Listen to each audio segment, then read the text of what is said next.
자, 이번에는 세액공제를 정리하도록 하겠습니다.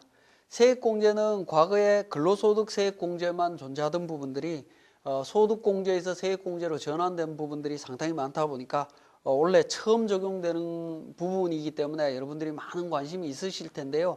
자, 세액공제는 기본적으로 과거에 적용받던 소득공제 적용받던 기본적인 요건들은 그대로 옵니다. 그대로 오기 때문에 그렇게 적용하는 공제 금액에서 계산한 금액에서 율만 적용해서 12% 또는 15% 율만 적용해서 세액공제로 바뀌었다라는 정도로만 이해를 하시면 됩니다. 그렇게 되면 부담이 상당히 많이 줄어들 걸로 보여집니다. 자, 첫 번째 적용하는 우리 근로소득 세액공제. 근로소득 세액공제는 근로소득 산출세액이 50만 원 이하일 때는 55%를 적용해 주고요. 50만 원 초과일 때는 27만 5천 원 플러스 초과 금액의 30%를 공제를 해줍니다.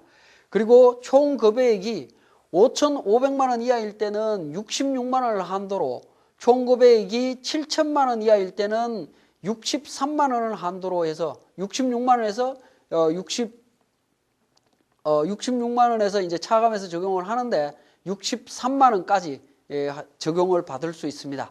그 다음에 총급여액이 7천만 원을 초과하는 경우에는 63만 원에서 감소하기 시작해서 50만 원을 한도로 적용을 받을 수 있다라고 보시면 됩니다. 그러니까 급여 구간에 따라서는 근로소득 세액공제가 최고 66만 원에서 50만 원까지 차등 적용이 됩니다. 이 부분은 여러분들이 계산할 내용은 아니고 프로그램이 자동으로 계산이 해서 적용을 해줄 거니까 걱정 안 하셔도 될 것 같고요. 자, 그 다음에 주택자금 차입금 이자 세액 공제라고 하는 부분인데 이 부분은 사실은 한 번도 실무상 적용 안 해보신 분들도 굉장히 많을 겁니다. 왜냐하면 무주택 세대주 또는 1주택만 소유한 세대주인 거주자가 95년 11월 1일부터 97년 12월 31일 기간 중에 미분양 주택을 취득해서 그러니까 국민주택기금으로부터 차입한 부분이 있다면 그때 이자 내는 금액에 대해서 30%를 세금으로 깎아줍니다. 그러니까 이게 기간이 워낙 오래전에 시행됐던 부분이기 때문에 아직도 이 차입금이 남아있는 분들이 가끔 있다 보니까 적용하는 부분이긴 한데 일반적으로는 적용할 일은 없다라고 보시면 될 것 같습니다. 자, 정치자금세액공제 많이 적용하는 부분 중에 하나인데요. 정치자금으로 기부한 부분이 있다라고 하면, 납입한 금액이 있다라고 하면 10만 원까지는 세액공제를 해줍니다. 지방소득세까지 포함해서 100% 세금으로 돌려주겠다라는 부분이고요. 10만 원을 초과하는 금액은 어떻게 되느냐? 기부금 세액공제로 들어갑니다. 기부금으로 인정을 하고 있다라고 보시면 되겠네요. 자, 그 다음에 나오는 부분이 이제 자녀 세액공제입니다. 자녀 세액공제, 원래 새로 생긴 부분인데 과거에 6세 이하에 대한 자녀 양육비 공제, 즉 추가 공제에 있던 내용, 그 다음에 출산 입양 공제, 추가 공제에 있던 부분이죠. 또 다자녀 추가 공제, 이러한 부분들을 전부 다 통합해서 종합소득이 있는 거주자의 기본공제 대상자에 해당하는 자녀, 이때 자녀는 입양자를 포함합니다. 자녀에 대해서 한 명일 때 15만 원, 두 명일 때 연간 30만 원, 3명 이상이면 30만 원 플러스 2명 초과 1명당 20만 원에 대한 세액공제를 해줍니다. 자녀 세액공제를 적용받기 위해서 우리 세무사랑2에서는 적용했던 부분이 사원 등록에서 부양가족 명세에 등록하는 부분에서 자녀 부분을 체크를 했었죠. 거기에 자녀 체크가 되면 인원수에 따라서 자동으로 세액공제가 적용이 된다라는 겁니다. 자, 이때 주의하실 거, 자녀라는 개념과 직계 비속이라는 개념은 틀립니다. 자녀는 순수하게 아들, 딸을 의미합니다. 근데 직계 비속은 아들, 딸, 손자, 손녀, 외손자, 외손녀 전부 다 들어가는 개념이기 때문에 자녀에는 아들, 딸만 들어간다라는 거 기억해 주셔야 됩니다. 손자, 손녀, 외손자, 외손녀 적용 안 된다라는 점 반드시 주의해 주시고요. 연금계좌 세액공제, 과거에 있던 연금저축 소득공제 내용입니다. 종합소득이 있는 거주자가 연금계좌에 납입한 금액 중에 퇴직연금에 납입한 것을 제외한 나머지 금액에 대해서 12%에 해당하는 금액을 소득공제해 줍니다. 연금계좌 납입액이 연간 400만 원을 초과할 때는 그 초과하는 금액은 없는 걸로 보시면 됩니다. 그래서 개인적으로 금융기관에 가서 연금저축 가입하셨던 부분이 있다면 그 금액에 납입금액 12%를 세액으로 공제해준다. 납입금액이 400만 원 넘으면 초과되는 금액은 없는 걸로 봅니다. 자, 그 다음으로 주택 월세액 세액 공제입니다. 소득공제로 존재를 하다가 세액공제로 바뀌었습니다. 자, 공제 요건을 보면 요건을 모두 충족해야 되는데요. 과세기간 종료일 현재 무주택 세대의 세대주여야 됩니다. 세대주가 공제받지 않는 경우에는 세대의 구성원도 가능합니다. 자, 해당 과세 기간에 총 급여액이 7천만 원 이하인 근로자만 적용이 됩니다. 7천만 원 이하. 이게 5천만 원 이하로 되어 있다가 7천만 원 이하로 바뀌었습니다. 그리고 해당 과세 기간에 종합소득 과세 표준을 계산할 때 합산하는 종합소득 금액이 6천만 원을 초과하는 사람은 적용할 수가 없습니다. 6천만 원 초과되는 사람은 적용 못한다라는 것도 기억해 주시고, 그 다음에 국민주택 규모 이하의 주택을 임차하여 월세를 지급하는 경우에 적용해 준다라는 겁니다. 주택을 따질 때는 오피스텔도 인정해 줍니다. 주거용 오피스텔도 적용받을 수 있다라는 거고요. 월세액 외에 보증금 등을 지급한 경우에는 임대차 계약서 정서에 주택임대차 보호법에 따르는 확정일자를 받고, 그 다음에 계약서와 주소지, 그 다음에 주민등록 등본의 주소지가 같아야 된다라는 조건이 있습니다. 이러한 조건이 이루어지면 월세액에 대해서 세액 공제를 해주는데요. 얼마까지 해주느냐 하면 매월 납입한 연간 월세액하고 750만 원 중에 작은 금액을 기준으로 10%를 세액으로 공제해 줍니다. 그러면 최고 75만 원까지 세액 공제를 받을 수 있다라고 보시면 되겠습니다. 이거는 2014년 12월 2일 날 법이 개정이 됐는데 2014년도부터 적용을 합니다. 적용을 하기 때문에 소득공제로 알고 계셨던 분들은 좀 주의해 주실 필요가 있겠습니다. 원래 5천만 원에서 7천만 원으로 공제 대상자도 확대됐고요. 세액 공제로 바뀌었다라는 거 기억하실 필요가 있겠네요. 자, 그 다음에 특별세액 공제입니다. 특별세액 공제, 보험료, 의료비, 교육비, 그 다음에 기부금 관련되는 부분 세액 공제가 있는데요. 이 부분들은 우리가 앞에서 설명드렸던 국세청 연말정산 간소화 서비스에서 자료 내려받은 금액을 기준으로 조건만 맞다라고 하면 그대로 적용해 주시면 되는 부분으로 보시면 됩니다. 세부적으로 보시면 보험료 세액 공제. 자, 근로소득이 있는 거주자가 해당 과세 기간에 만기에 환급되는 금액이 납입보험료를 초과하지 아니하는 보험, 즉 보장성 보험입니다. 일반적으로 보장성 보험료에 대해서 납입한 금액에 대해서 연간 12%의 세액 공제를 해주겠다라고 이야기를 하고 있습니다. 자, 보시면 기본공제 대상자 중에 장애인을 피보험자, 수익자로 하는 장애인 전용 보장성 보험료, 그 다음에 기본공제 대상자를 피보험자라는 보장성 보험료 해서 두 가지 보험 종류가 있습니다. 자, 이 두 가지 보험에 대해서 어떻게 적용할 거냐라는 부분을 잠깐 설명드리면, 장애인 전용 보장성 보험은 장애인 전용 보장성 보험 개수와 상관없이 전체 합쳐서 한 번 100만 원 한도로 해서 적용하고요. 일반 보장성 보험은 일반 보장성 보험 전부 모아서 100만 원 기준으로 세액 공제해 준다라고 보시면 될 것 같습니다. 만약에 장애인 전용 보장성 보험 100만 원, 일반 보장성 보험 100만 원 둘 다 가입했다면 최고 200만 원 기준으로 12% 세액 공제가 된다라는 거죠. 자, 그렇게 적용해 주시면 되겠고요. 자, 의료비 세액 공제입니다.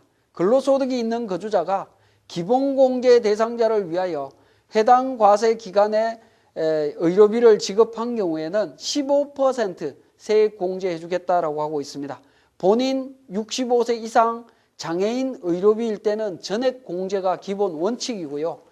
그 외의자에 대한 의료비는 총 급여액의 3%를 초과하는 금액하고 700만 원 중에 작은 금액을 공제해주고 있습니다.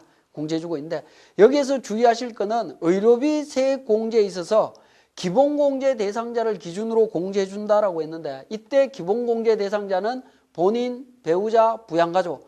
부양가족에서는 소득금액, 생계, 나이의 조건이 있었죠. 나이의 조건이 있었는데 기본공제 대상자를 판단할 때 의료비 세액공제에서 기본공제 대상자를 판단할 때는 나이나 소득금액은 적용하지 않습니다. 그러니까 나이가 초과돼서 기본공제 대상자가 안 된다 하더라도 의료비 세액공제 적용받을 수 있다라는 겁니다. 또 소득금액이 100만 원 이하여야 되는데 소득금액이 150만 원 때문에 기본공제 대상자가 적용이 안 된다라고 하더라도 이때는 의료비 세액공제 적용받을 수 있다라는 겁니다. 자, 그 부분 좀 주의해 주시고 공제 대상 의료비는 미용이나 성형수술을 위한 비용을 제외한 의료기관에 지출하는 비용 전액 다 공제가 가능하고요. 치료나 요양을 위한 의약품 구입비도 가능합니다. 건강증진을 위한 의약품 구입비는 제외됩니다. 그래서 대표적인 게 홍삼이나 이런 기능식품들이죠. 그러한 부분들, 그 다음에 한의원에서 지어먹는 보약 관련되는 부분들, 이런 부분들은 안 된다라고 보시면 되겠네요. 자, 그 다음에 시력 보정용 안경이나 콘택트 렌즈 구입한 부분들 50만 원까지 1인당 50만 원까지 공제 받을 수 있습니다. 이 콘택트 렌즈나 안경 구입할 때 카드로 결제를 했다라고 하면 그 판매한 사업자가 안경점으로 사업자 등록이 되어 있고 하면 연말정산 간소화 서비스에서 자동으로 분류돼서 반영이 되고 있을 겁니다. 뒤에 교육비 쪽에서도 말씀드리겠지만 교복 구입한 것 같은 경우에 카드로 결제했다면 자동으로 분류돼서 교복 구입비가 적용이 되고 있는 걸로 알고 있습니다. 자, 그런 부분들 있을 수 있고요. 자, 그 다음에 의료비 지급 명세서를 제출해야 됩니다. 의료비는 1인당 200만 원 이상 지출했다면 지급 명세서를 제출해달라고 하고 있기 때문에 준비를 미리 하셔야 됩니다. 자, 의료비 세액 공제를 적용받을 때 좀 주의해야 되는 부분이 있는데요. 어떤 부분이 있을 수 있냐면 요건 조금 고민을 하셔야 되는 부분인데 보험회사로부터 수령한 보험금으로 지급한 의료비는 의료비 공제를 적용받을 수가 없습니다. 지금은 대부분이 실비보험을 많이 가입을 하고 있는데요. 병원비 지출하고 난 뒤에 실비보험으로 병원비를 정산했다라고 하면 그 부분에 대해서는 의료비 공제를 적용 안 해준다라는 것이 세액 공제를 적용 안 해준다라는 것이 기본 원칙입니다. 좀 주의하실 필요가 있겠습니다. 자, 그 다음으로 교육비 세액 공제입니다. 근로자가 해당 연도에 기본공제 대상자를 위해서 지출하는 교육비에 대해서는 15%의 세액 공제를 해줍니다. 지출하는 금액의 15%. 근데 기본공제 대상자를 따질 때 나이에 제한이 없습니다. 만약에 나이에 제한이 있다라고 하면 대학생들은 20세 이상이기 때문에 대학 등록금 교육비 공제 못 받는 문제가 생깁니다. 그래서 나이에 제한이 없다라는 겁니다. 자, 공제 대상자를 보면 근로자 본인에 대해서는 전액 모든 교육비, 대학원까지 모든 교육비 공제 받을 수 있고요. 장애인 특수교육비 전액 공제 가능합니다. 장애인 특수교육비에는 그러니까 그 직계 존속까지 전부 다 포함이 된다라고 보시면 되겠고, 그 다음에 기본공제 대상자인 배우자, 직계 비속, 형제, 자매, 입양자, 위탁, 아동에 대해서 공제가 되는데, 자, 기본공제 대상자라고 했을 때 우리가 본인, 배우자, 부양가족이었는데 부양가족에 직계 존속, 직계 비속, 형제, 자매가 있었는데 직계 존속에 대한 교육비는 공제되지 않습니다. 나머지만 대상이 된다라고 보시면 되겠고요.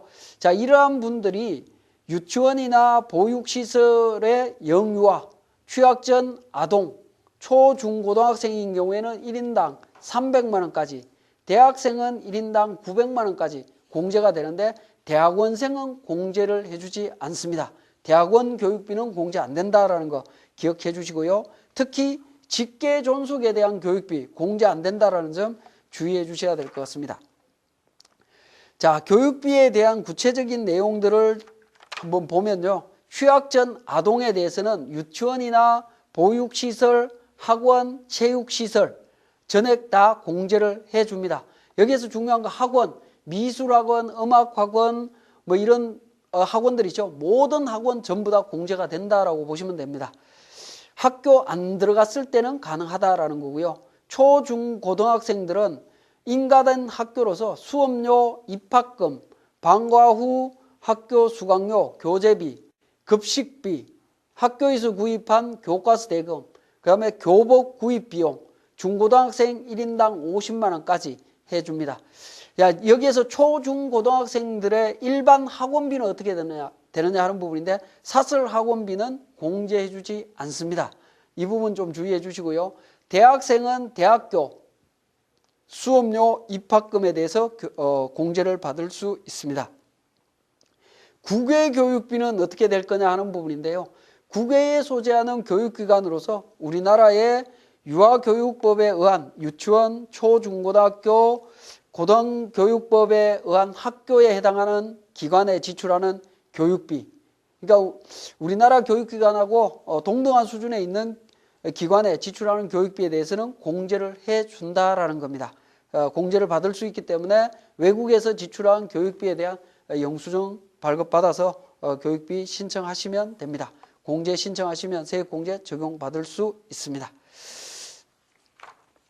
자, 그 다음에 기부금 공제입니다. 기부금 공제는 거주자가 해당 과세기간에 지급한 기부금이 있는 경우에 15% 세액공제를 해주는데요. 이 기부금이 3천만 원을 초과하면 초과하는 금액에 대해서는 25%를 세액으로 공제를 해주고 있습니다. 자, 기부금은 거주자 본인만 지출해야 되느냐 하는 부분인데 기부금 지출 대상자에도 기본공제 대상자가 지출한 기부금은 전부 다 인정을 해준다라는 겁니다. 기본공제 대상자는 본인, 배우자, 부양가족, 그죠? 직계존속, 직계비속, 형제자매까지 전부 다 지출한 기부금에 대해서 다 공제를 받을 수가 있습니다. 기부금의 종류는 법정기부금, 지정기부금, 종교단체 기부금 해서 여러 가지 종류가 있는데요. 이러한 여러 가지 종류, 단체별로 전부 다 확인을 해야 되느냐 하는 건데 여러분들은 확인하실 필요가 없고 나중에 기부금 영수증을 별도로 받아서 기부금 영수증 갖고 확인하시면 됩니다.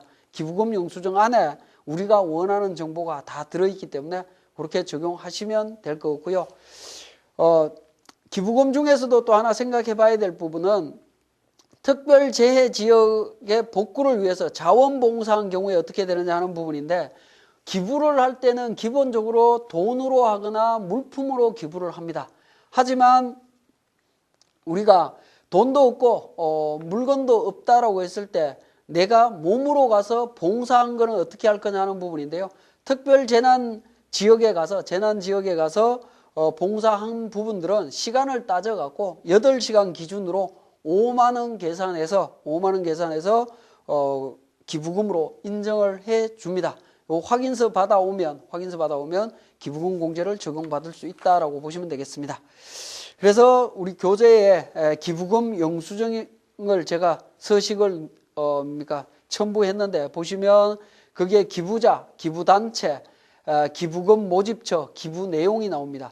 기부 내용의 유형, 코드, 구분 뭐 이런 내용들이 나오는데요. 이 유형, 코드, 구분에서 기부금의 종류가 나옵니다. 법정기부금, 정치자금, 뭐 종교단체 기부금 이런 종류들이 나오기 때문에 여러분들은 반드시 기부금 영수증이 있어야 연말정산 업무를 할 수 있다라고 보시면 됩니다. 기부금이 얼마다라는 이야기로는 필요가 없습니다. 무조건 기부금 영수증이 있어야 됩니다. 그리고 또 기부금 영수증이 있어야 되는 이유는 기부금이 지출이 되게 되면 기부금 명세서를 단 1원이라도 지출한 기부금에 대해서는 기부금 명세서를 제출하도록 하고 있습니다. 기부금 명세서를 작성하려면 기부단체에 대한 인적 사항이 있어야 되기 때문에 반드시 기부금 영수증을 발급받아서 정리해 주셔야 됩니다. 자, 그 다음으로 이러한 부분들에 있어서 우리가 의료비, 교육비 이런 부분들을 공제받기 위해서 관련되는 증빙자료, 서류들을 전부 다 제출을 해야 되는데 그러한 서류들을 제출하지 않으면, 신청하지 않으면 어떻게 할 거냐 하는 부분인데요. 보험료 등 세액공제 및 기부금 세액공제, 특별소득 공제 신청을 하지 않은 사람들은 연간 12만 원까지 근로소득 산출세액에서 공제를 합니다. 12만 원만 빼준다라는 거죠.